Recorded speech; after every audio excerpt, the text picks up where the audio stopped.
The bus rattled to a stop in the pine woods of North Carolina, and 23-year-old Samuel Davis stepped onto soil that would test him in ways he never imagined. It was August 1942, and the air hung thick with humidity and something else, the weight of history being written in real time.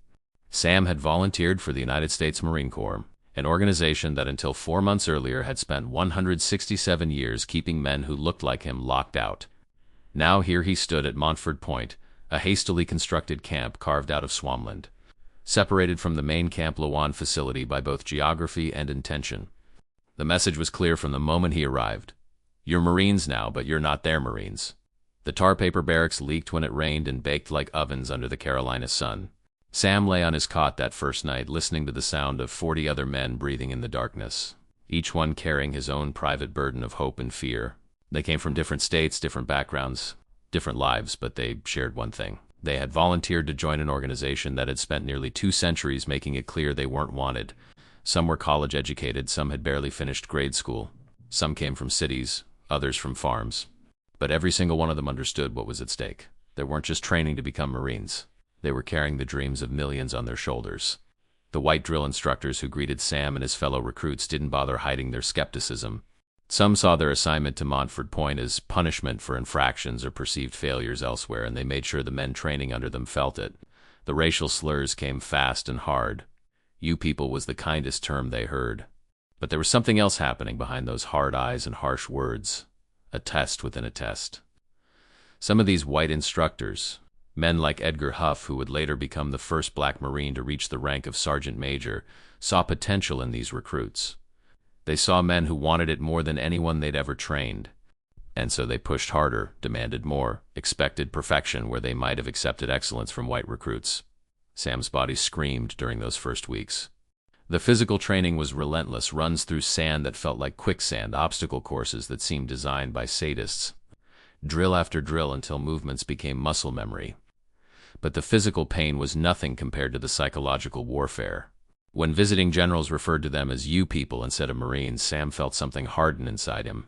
When they were forced to travel to the rifle range on a rusty barge down the New River instead of buses like the white recruits, because the white townspeople didn't want to see armed black men's, Ann channeled his rage into his trigger finger.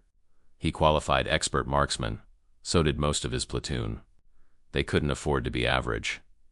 Average would be used as proof they didn't belong.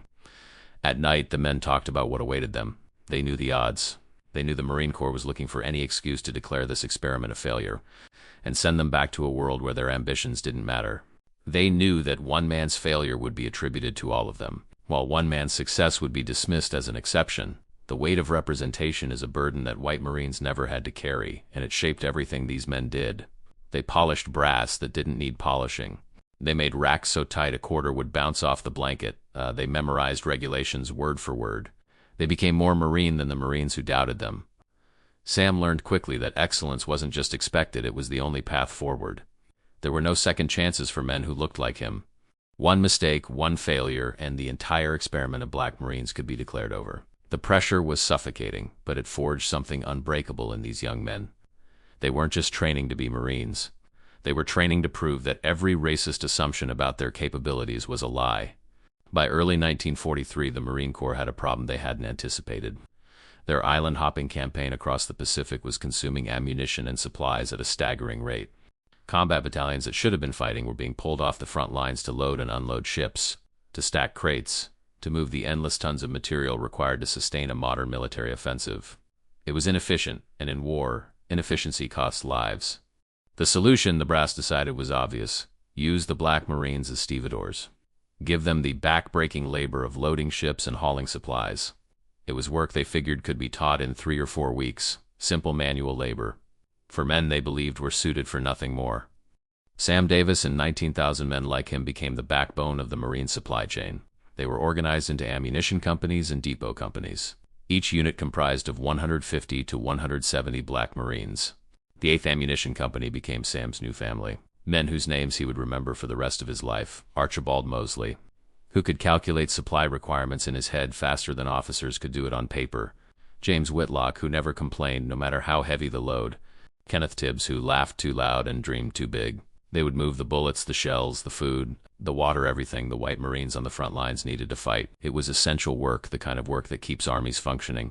Supply lines win wars as surely as battles do, but it wasn't combat. And for men who had volunteered to fight, who had endured the crucible of Montford Point to prove they belonged, who had pushed themselves to the absolute limit to earn the title Marine, being relegated to what amounted to warehouse duty felt like a betrayal that cut deeper than any physical wound. Sam remembered the day his orders came through. He was going to the Pacific, which should have filled him with the warrior's pride that every Marine feels when deploying to the fight. Instead, his assignment read like a clerical error. Ammunition handler, not rifleman, not machine gunner, not even combat engineer. Ammunition handler. The disappointment was crushing, but he couldn't show it. To show disappointment would be to admit that the work wasn't honorable, and every job a Marine does is supposed to be honorable. So Sam swallowed his pride and told himself that he would be the best damn ammunition handler the Corps had ever seen. The white Marines had a word for them, Stevedores. Not Marines, not brothers in arms, not even soldiers. Stevedores, dock workers, laborers, the men who loaded and unloaded ships in civilian ports. It was said with contempt, with the casual dismissiveness of men who didn't have to see past the color of someone's skin to recognize their courage. Sam heard it countless times as his unit prepared to ship out to the Pacific. He heard it from officers who should have known better, men with college degrees and command responsibility, who somehow couldn't see the Marines standing in front of them, only the skin color. He heard it from enlisted men who feared that black success might somehow diminish white achievement, as if courage were a finite resource that had to be hoarded. He heard it whispered in chow lines, spat in anger during disagreements, used as a punchline in jokes he wasn't meant to hear but did anyway. He heard it and he remembered it, and he let it fuel the fire that burned inside him. Every time someone called him Stevedore, Sam made himself a promise. When the chance came to prove what he really was, he would seize it with both hands. He didn't know when that chance would come. He didn't know what form it would take. But he knew with absolute certainty that it was coming. Because war has a way of stripping away the pretense and leaving only the truth visible for anyone willing to see it. The journey across the Pacific took weeks, the transport ship rolling through swells that left half the men seasick and all of them counting. The days until they could feel solid ground beneath their feet again. Sam spent those weeks thinking about home, about the family he'd left behind in Alabama, about the girl he'd promised to write every week. He thought about the men in his unit, wondering which of them would make it home and which wouldn't. The statistics weren't encouraging. The Marines had earned their reputation as America's shock troops by taking terrible casualties in island assaults that ground men into the coral and volcanic sand. Even supply units took losses from artillery, air attacks, and the Japanese habit of infiltrating American lines at night to wreak havoc wherever they could find a weakness. But here's what the Marine Corps brass didn't understand about the job they'd given these men. There is no such thing as a safe position in a war zone. There is no rear area secure enough to be called peaceful when you're fighting an enemy as determined and resourceful as the Imperial Japanese Army. The Japanese soldiers had been taught that surrender was dishonor worse than death. They would fight from caves until they ran out of ammunition. Then they would charge with bayonets. When the bayonets broke, they would use their hands. They would hide in spider holes and wait for days to get one shot at an American. They would strap explosives to themselves and dive under tanks. They would do anything, sacrifice anything to kill one more enemy before they died. And they didn't care if that enemy was a rifleman or an ammunition handler. Dead was dead. And every American casualty was a victory in their eyes. The Black Marines were about to learn this truth in the most brutal classroom imaginable, the volcanic islands of the Pacific, where every yard of ground was paid for in blood, where the distinction between combat and support roles became meaningless within minutes of landing, and where the word stevedore would be revealed as the hollow insult it always was. Sam's first taste of war came at Saipan in June 1944, and nothing could have prepared him for it. The landing craft's ramp dropped, and Sam stepped into waist-deep water under a sky that screamed with incoming artillery. The beach ahead looked like something from a nightmare twisted metal, burning vehicles, bodies floating in the surf. The smell hit him first, cordite, burning fuel, and something else that his brain refused to process until later when he realized it was the smell of burned human flesh. His training took over, moving his feet forward even as every instinct screamed at him to dive back into the water and swim for the ships. The 8th Ammunition Company landed on those beaches and immediately found themselves in the thick of the fighting. The Japanese didn't care what color uniform you wore or what your assignment was supposed to be. If you were American, you were a target. Machine gun fire stitched patterns in the sand around Sam's boots. Artillery shells threw up geysers of coral and dirt. Somewhere to his left, a Marine went down screaming, and then the scream cut off abruptly. Sam kept moving because stopping meant dying. He made it to a shell crater and threw himself in, gasping, his heart hammering so hard he thought it might burst through his chest. "Get up, Marine." Sergeant Mosley was suddenly there, impossibly calm despite the hurricane of fire around them. "We got work to do," and they did. The assault infantry was burning through ammunition at a terrifying rate. Sam and his fellow Marines unloaded ammunition under fire, driving trucks and bulldozers across beaches swept by machine gun fire and mortar shells. Every trip from ship to shore felt like Russian roulettes. Sometimes you made it clean, sometimes a shell landed close enough to flip a truck. Sometimes you just disappeared in a flash of orange fire and were remembered later when someone realized you weren't coming back. They stacked ammunition in depots that became prime targets for Japanese artillery. Sam learned to work with half his attention on the job and half on the sky, listening for the whistle of incoming rounds that might give him the half-second warning he needed to dive for cover. He learned to tell the difference between American and Japanese artillery by sound alone. He learned that dead men don't look like they do in movies, they look like broken mannequins, arranged in positions no living body would take. He learned that courage isn't the absence of fear, but the decision to act despite fear so overwhelming it makes your hands shake and your vision narrow and your breakfast threaten to come back up. They delivered supplies to infantry units while bullets sang past their heads, high-velocity wasps that cracked the air as they passed. Sam saw white Marines look at him with surprise the first few times, surprise that quickly turned to respect when they realized these black Marines weren't cowering in the rear but were right there with them, taking the same fire, facing the same risks. Words weren't exchanged in those moments. They didn't need to be. Combat has a way of burning away everything superficial and leaving only the essential. Can I trust you? Will you do your job? Will you be there when it matters? Sam and his brothers answered those questions every day with their actions. On June 15, 1944, Private Kenneth Tibbs became the first black Marine to die in combat. Sam had known him, had trained with him at Montford Point, had shared a transport ship with him across the Pacific. Kenny, who laughed too loud and dreamed too big. Kenny, who wanted to open a restaurant when he got home, who talked about the menu so often the other men could recite it from memory. Kenny, who took a piece of shrapnel through the chest while unloading ammunition from a truck and died before the corpsman could get to him. He was 20 years old. Sam helped carry Kenny's body to the collection point where the dead were gathered before burial. The weight of him, not just the physical weight, but the weight of what he represented, of dreams ended and futures erased, that weight would stay with Sam for the rest of his life. Kenny wouldn't be the last friend Sam would lose, but he was the first, and the first cut deepest. The myth that black Marines weren't in combat, that they were somehow insulated from the war's horrors, died with Kenny on those bloody beaches. But the myth was stubborn, and it would take many more deaths to kill it completely. The work was relentless and terrifying. Imagine being 20 years old, watching shells explode around you as you unload crate after crate of ammunition from a transport ship.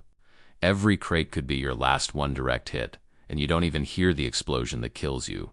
Imagine knowing that one direct hit could detonate everything you're carrying and vaporize you and everyone around you in an instant, leaving nothing for your family to bury, nothing but a name on a casualty list and a telegram that would destroy your mother's world. Imagine doing this hour after hour, day after day, while being called a stevedore by the men whose lives depended on your courage. Take a moment right now and let us know in the comments where you're watching this from. These Marines fought on islands most of us couldn't find on a map, far from home, for a country that didn't fully recognize their humanity. The least we can do is remember them from wherever we are in the world today. Drop a comment, tell us your location, tell us what this story means to you, tell us if you've ever heard about the Montford Point Marines before today. That was the reality for Sam Davis and thousands like him. They weren't just moving supplies. They were sustaining an entire military campaign while being denied the recognition that white Marines received for the same work. When a white Marine unloaded a ship under fire, he was doing his duty and the Corps acknowledged it. When a black Marine did the exact same job, took the exact same risks, showed the exact same courage, he was just doing what stevedores do. The double standard was so pervasive it became invisible to everyone except the men who lived under its weight every single day. At Peleliu in September 1944, something remarkable happened that the Marine Corps tried very hard not to talk about. The 11th Depot Company and 7th Ammunition Company found themselves on the front lines when Japanese forces launched a desperate counterattack. These men, supposedly non-combat support troops, picked up rifles and fought. They didn't just hold their ground, they earned the respect of every white Marine who witnessed their courage under fire. The 11th Depot Company suffered 17 wounded, the highest casualty rate of any black Marine company during the entire war. General William Rupertus, commanding the 1st Marine Division, officially noted the wholehearted cooperation and untiring efforts of these units. But still, they were called Stevedores. The pattern repeated at Guam, at Tinian, at every island fortress the Marines assaulted. Black ammunition and depot companies landed alongside assault troops, worked under fire, took casualties, and did their jobs with a professionalism that should have shattered every stereotype. Lieutenant General Alexander Vandegrift, Commandant of the Marine Corps, finally acknowledged reality after witnessing their performance. The Negro Marines are no longer on trial. They are Marines, period. But words are cheap when they're not backed by action. Despite Vandegrift's declaration, segregation continued. Black Marines still couldn't give orders to white Marines. They still trained at separate facilities. They still faced racism in the towns near their bases, where local police would arrest them for impersonating Marines, because the sight of a black man in a Marine uniform was so foreign that it had to be fraud. One Marine, Private R.J. Wood, was arrested in Cleveland in 1943 when he went home on leave. The police simply couldn't believe that the Marine Corps would allow a black man to wear the uniform. And then came Iwo Jima, February 19, 1945, Sam Davis hit those black sand beaches with the 8th Ammunition Company just behind the first wave of assault troops. Mount Suribachi loomed above them, a dormant volcano-turned Japanese fortress, its slopes honeycombed with tunnels and pillboxes. The plan was for the 5th Marine Division to secure the landing zone, then for Sam's unit to come ashore and establish ammunition supply points. But war doesn't follow plans. The Japanese had spent months fortifying Iwo Jima, turning it into one of the most heavily defended pieces of real estate on Earth. They had artillery pre-sighted on every inch of those beaches. They had machine gun nests with overlapping fields of fire. They had 21,000 soldiers prepared to fight to the death, and they very nearly did. Sam and his fellow Marines came ashore into a maelstrom of fire that defied description. The volcanic sand provided no cover. You couldn't dig in because the sides of any hole you made just collapsed. The surf was so violent that landing craft were picked up by waves and smashed onto the beach, spilling their cargo of ammunition, equipment, and men into the chaos. Sam's unit had orders to establish an ammunition depot at the base of Mount Suribachi.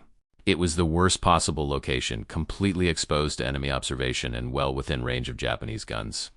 But orders were orders, and Marines follow orders. They used bulldozers operated by Navy Seabees to scoop out a depression in the sand, and there they began stacking ammunition. Mortar rounds found them almost immediately. Direct hits detonated entire caches of munitions, killing men instantly and setting off chain reactions of explosions. Sam watched friends die, watched ammunition they'd risked their lives to deliver go up in smoke, watched the whole operation teeter on the edge of collapse. They had to call in airdrops to replace what was lost, and sometimes those drops landed in no man's land. Sergeant Archibald Mosley led squads out into that hellscape to recover supplies that had fallen short. Time after time, they ventured into areas swept by enemy fire, grabbed what they could, and made it back. The cost was measured in Purple Hearts and Bronze Stars, medals awarded for valor that proved these men were warriors, not stevedores. But the fighting went on, and they kept working because that's what Marines do. On February 23, 1945, Sam witnessed something that would become one of the most iconic images of the war. 6 Marines from the 28th Regiment passed by the 8th Ammunition Company carrying a flag. They were heading up Mount Suribachi. A few hours later, that flag was raised on the summit, and Sam watched it happen from below. The photograph taken by Joe Rosenthal would win a Pulitzer Prize and become a symbol of American determination. But Sam knew something the photograph didn't show. Some of the ammunition those flag raisers carried up that mountain had been delivered by black Marines working under fire at the mountain's base. The battle for Iwo Jima raged for 36 days. Sam's unit spent 32 of them on that sulfuric island, breathing air thick with volcanic ash and the smell of death, working around the clock to keep the offensive supplied. They thought the worst was behind them when the island was declared secure on March 26th. They were wrong. At 5:15 in the morning on March 27th, 300 Japanese soldiers launched a final, desperate banzai attack. They had been hiding in caves and tunnels, waiting for their moment. They struck the bivouacs of the Army Air Force, the 5th Pioneer Battalion, and the 8th Field Depot Sam's unit. The Japanese came silently at first, slashing tent ropes and killing sleeping airmen tangled in the falling canvas. Then the night exploded with gunfire and screams. Sam and his fellow Marines were serving as security for the airfields. They were supposed to be in a rear area, a safe zone now that the island was secured. But there are no safe zones in war. When the attack came, these men, these stevedores, these supply troops, These Marines who supposedly weren't meant for combat, they fought like demons. Private First Class Burnett was the first to open fire, alerting everyone to the infiltration. Sam grabbed his rifle and joined the desperate close-quarters battle that raged in the darkness. Black Marines from the 8th Ammunition Company and 36th Depot Company fought hand-to-hand with Japanese soldiers, many of them officers armed with samurai swords. When dawn finally broke, 40 Japanese lay dead, their bodies testament to the ferocity of the night's combat. Private James Whitlock and Private First Class James Davis earned Bronze Stars for their actions that night. Private Milesworth was wounded. Private First Class Harold Smith was killed. Corporals Richard Bowen and Warren McDougherty were wounded. The casualties mounted, but the line held. The airfields were saved, and still they were called Stevedores. The story should have ended there. The Marine Corps should have recognized what was obvious to anyone paying attention. These men were warriors who had proven themselves in every crucible the Pacific War could offer. But recognition comes slowly when it threatens the comfortable prejudices of powerful men. So Sam and his fellow Black Marines shipped out to their next assignment, carrying with them the scars of Iwo Jima and the knowledge that no matter what they accomplished, they would have to accomplish it again and again to earn respect that was freely given to others. Their final test came at Okinawa, and it would be the largest, bloodiest, and most important battle of their war. The invasion of Okinawa began on April 1, 1945, Easter Sunday. It was codenamed Operation Iceberg, and it would become the largest amphibious assault in the Pacific theater. More than 180,000 American troops would participate in what planners knew would be a nightmare. Okinawa was just 350 miles from the Japanese home islands. It was the last stepping stone before the invasion of Japan itself. The Japanese knew it too, and they were prepared to defend it with everything they had.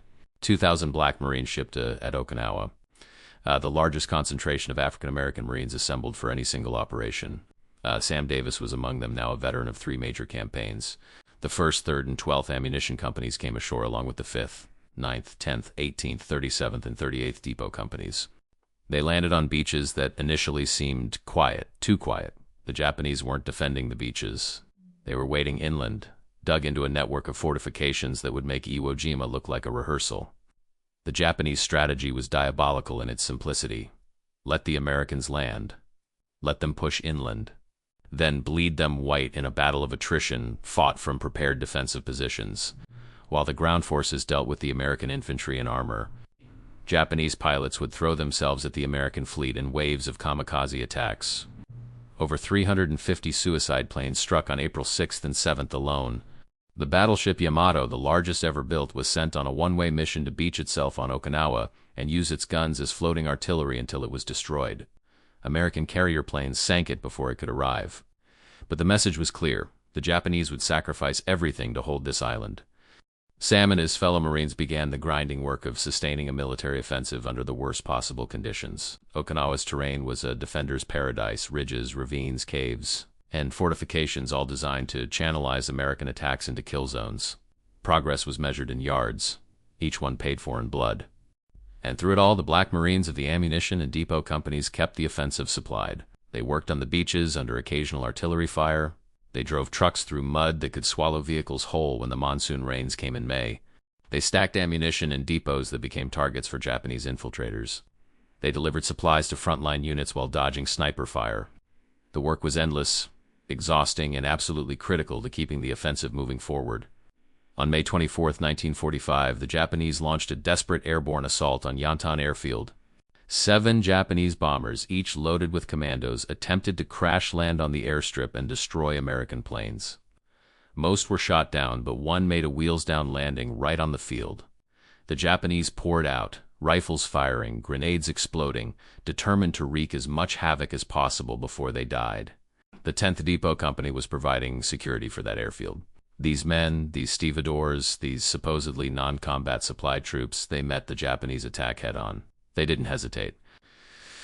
They didn't wait for orders. They saw the enemy and they engaged, pouring fire into the Japanese commandos and cutting them down before they could achieve their objectives. The attack was repulsed. The airfield remained operational. And once again, Black Marines had proven that courage doesn't recognize the artificial distinctions that men create. The battle for Okinawa lasted 82 days. It was hell on earth, fought in mud and blood and rain that fell so hard it turned the battlefield into a swamp. American casualties reached 49,000, with more than 12,000 killed or missing. The Japanese lost over 100,000 soldiers, and at least another 100,000 Okinawan civilians died. Caught between two armies or forced by Japanese soldiers to commit suicide rather than surrender. Through all of it, Sam Davis and his fellow Black Marines did their jobs. They moved the ammunition that kept American guns firing. They delivered the supplies that kept American troops fed and equipped. They provided the logistical backbone that made victory possible. And they did it while still facing racism, still being called Stevedores, still being denied the recognition that their sacrifices had earned 100 times over. When Okinawa finally fell on June 22, 1945, the path to Japan lay open. The invasion plans were being drawn up, plans that would have dwarfed even the Okinawa operation in scale and bloodshed. But 2 atomic bombs in August would end the war before those plans could be executed. Sam Davis and millions of other Americans would be spared the nightmare of invading the Japanese home islands. The Black Marines had fought through Saipan, Peleliu, Guam, Iwo Jima, and Okinawa. They had proven their courage, their skill, and their dedication in every conceivable way. And still, when they came home, they found a country that treated them as second-class citizens. They had fought against fascism abroad only to return to Jim Crow segregation at home. They had earned respect on the battlefield only to be denied it on the streets of their own country. But they had accomplished something that couldn't be taken away. They had shattered the myth that black men couldn't be Marines. They had forced the Marine Corps to confront the reality that courage and capability have nothing to do with skin color. In 1948, President Harry Truman signed Executive Order 9981 desegregating the armed forces. Montford Point closed in 1949. The seeds these men planted would eventually grow into a military where people like General Frank Peterson could become the first Black Marine aviator and eventually the first Black Marine general. It took until 2012, 67 years after the end of World War II, for the Montford Point Marines to receive the Congressional Gold Medal. Think about that for a moment. 67 years. Most of the men who earned that recognition were already dead by the time it came. Sam Davis was among the lucky ones who lived to see that recognition. Though at 91 years old, he had to be wheeled onto the stage to accept an honor that should have been his before he turned 30. The medal felt both precious and insufficient. How do you condense a lifetime of service, sacrifice, and dignity in the face of relentless prejudice into a piece of metal, no matter how prestigious? How do you give back the decades when these men watched their white brothers in arms receive parades and praise while they returned to a country that still made them sit at the back of the bus? But Sam didn't speak about the bitterness that day. When they handed him the microphone, he talked about pride. Pride in his brothers who didn't make it home. Pride in the men who fought beside him on those volcanic islands. Pride in knowing that they had forced America to confront its own contradictions. We didn't do it for medals, he said, his voice shaking with age but firm with conviction. We did it because we were Marines, and Marines don't quit. They told us we couldn't, and we showed them they were wrong. That's all the victory we ever needed. The story of the Black Marines who were called Stevedores is not just a story about war. It's a story about men who refused to be defined by the limitations others tried to impose on them. It's a story about courage that manifests not just in single acts of heroism that get captured in photographs and turned into legends, but in the daily choice to maintain dignity and professionalism when every system around you is designed to demean and diminish you. It's a story about the slow, grinding, unglamorous work of changing hearts and minds through nothing more than excellent performance and unshakable commitment. Think about what it takes to be excellent when the rules are stacked against you. Think about what it takes to maintain professionalism when your superiors openly doubt your abilities.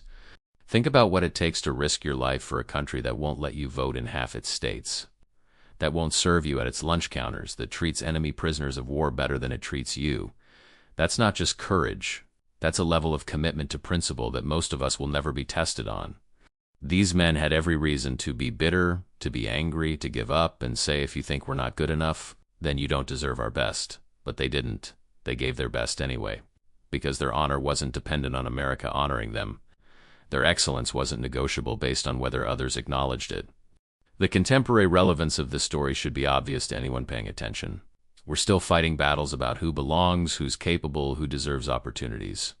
The specifics change different groups, different contexts, different excuses, but the fundamental pattern remains the same.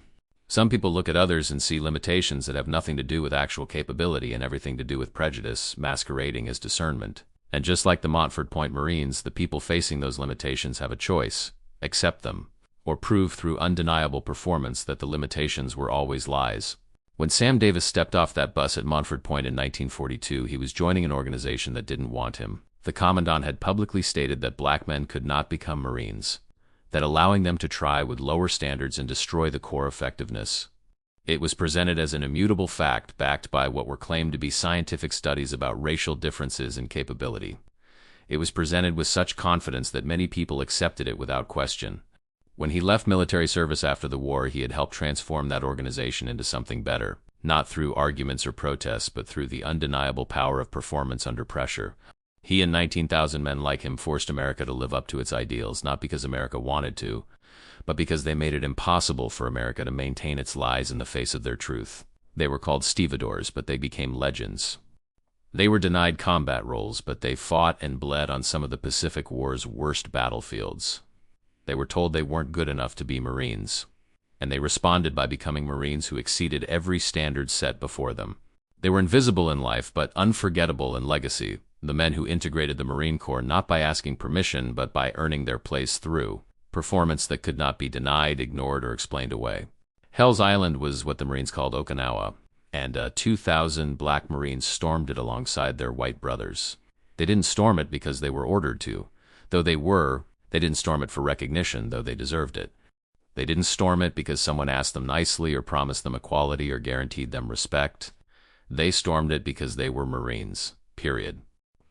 And when the flag was raised over Okinawa on June 22, 1945, signaling the end of the bloodiest battle in the Pacific War, black hands had helped plant it there, black blood had watered the ground it stood on, and black courage had proven what should have been obvious from the beginning, that excellence has no color, that courage knows no race, and that the only real measure of a Marine is whether they do their duty when the moment comes.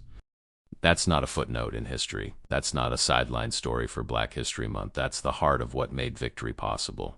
Every bullet fired in that campaign, every shell lobbed at Japanese positions, every gallon of fuel that kept tanks and trucks moving, every meal that kept Marines fighting, every bandage that saved a life, it all flowed through the hands of men who were told they weren't capable of such responsibility.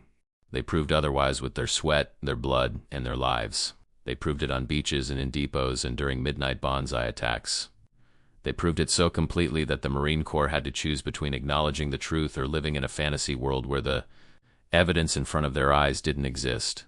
The Marine Corps eventually learned what Sam Davis and his brothers knew from the beginning. Marines are not defined by the color of their skin, but by the content of their character and their commitment to each other and their mission. It's a lesson that came at a terrible cost, paid by men who deserve better from the country they served.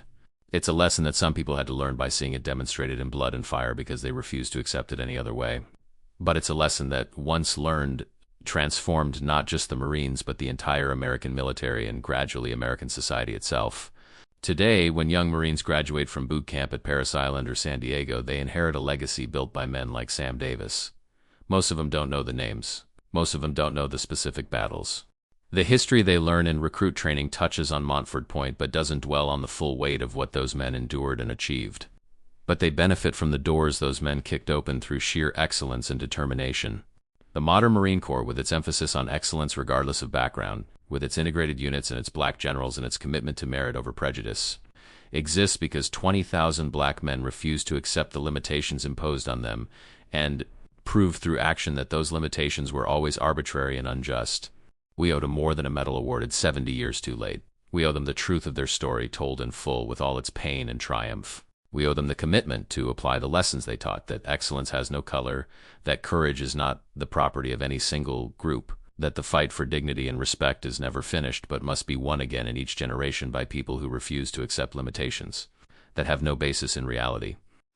They were called Stevedores. They became the warriors who stormed Hell's Island. And in doing so, they helped win a war and transform a nation. That's not just Marine Corps history. That's American history at its most essential, the story of ordinary people doing extraordinary things because they refused to accept that ordinary was all they were capable of achieving. Remember their names. Remember their sacrifice. Remember that when the Marine Corps said they couldn't, they proved they could. Remember that when America told them they were less than, they showed they were equal to any challenge. Remember the Montford Point Marines, who carried ammunition to the front lines and carried the hopes of a generation on their shoulders. Remember that they did it without recognition, without thanks, without the basic respect they had earned 100 times over. And remember this, they were Stevedores. And then they were so much more.